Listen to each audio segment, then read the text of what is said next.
like I'm chosen, feel like I'm floating, feel like a ghost. Feeling emotion, you give me open, I'm here close. Feeling you soaking. Assalamualaikum warahmatullahi wabarakatuh. Selamat pagi, salam sejahtera untuk kita semua. Kali ini kita akan mengenal alat ini apar namanya. Kita akan mengenal apa itu apar, apa itu bagian-bagiannya, dan cara penggunaannya. Ikuti saya. Itu jenis-jenis apar. Kemudian untuk perawatan apar. Kemudian bagian-bagian apar ini biar yang tahu mungkin ingat, yang nggak tahu supaya tahu ya. Nah, dari yang pertama ini tuas, kemudian ini pin atau segel ya, kemudian ini handle pegangan, tuasnya yang di atas ya, kemudian ini tekanan isinya, kemudian ini tabungnya, selang sama corong, kemudian ini ada apa namanya, labelnya. Nah, di sini kan ada penjelasannya segala macam itu ya. Nah, sekali lagi, ini tuas, ini pin, handle, tekanan, tabung, selang sama corong. Nah, biasanya apar ini standarnya ini diletakkan di suatu tempat yang rawan ya. Terus biasanya di sekitar 120 cm pas di lehernya ini. Nah, ini kita sudah standar semua. Terus cara penggunaannya ya, ini terakhir kita gunakan cara penggunaannya. Nah, biasanya apar kalau setahun sekali wajib diisi ulang ya, karena kalau nggak diisi ulang, dalamnya ini mungkin ada isinya tapi tidak bisa digunakan ya. Kemudian keretakan ini yang saya sampaikan tadi. Kemudian leher ini biasanya karatan, namanya karatan ini bahaya. Ini tekanannya 15 bar ini ya.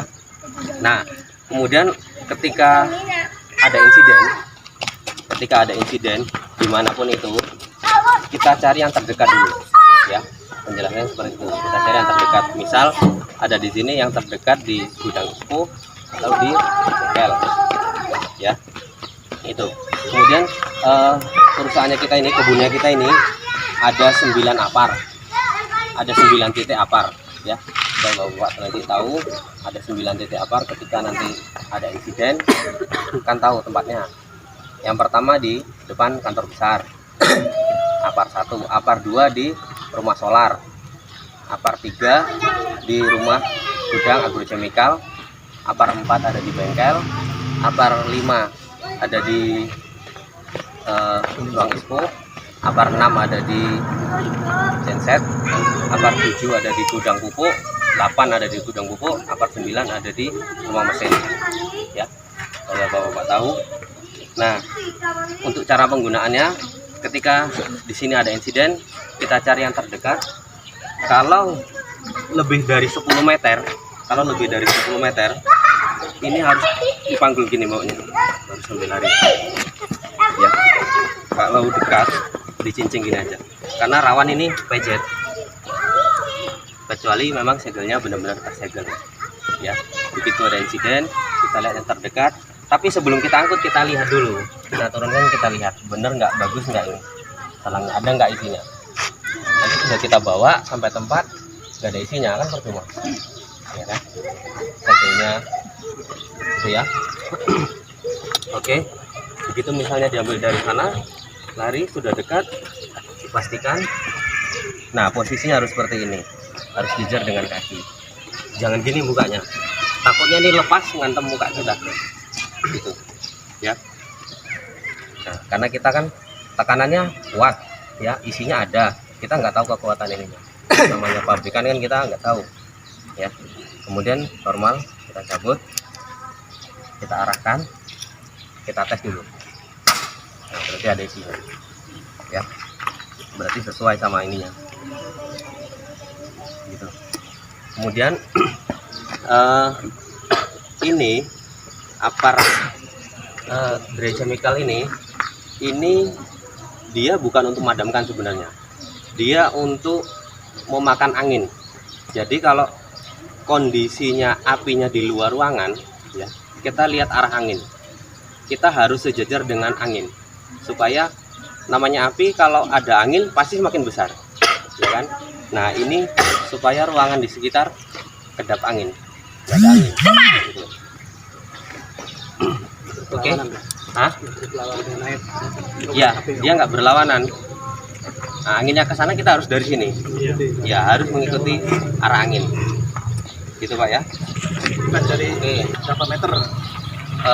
Untuk yang jelas kalau ada api, kita yang pakai ini tentu kita mengamankan diri dulu nih.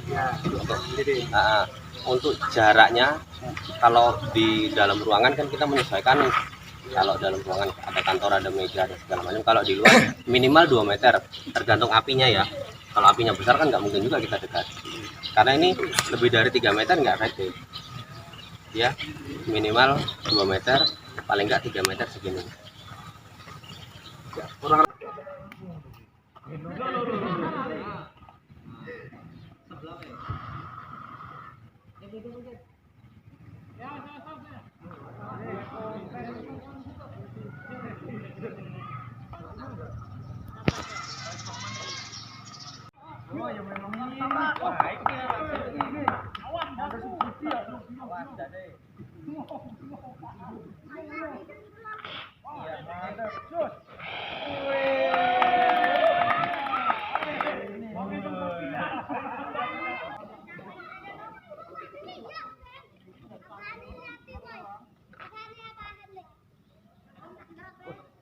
Jauh barang.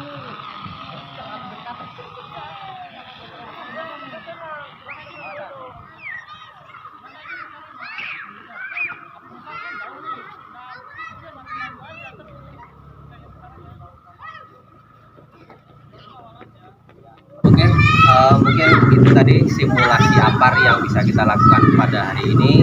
Mudah-mudahan bisa nambah pengalaman bapak-bapak semua.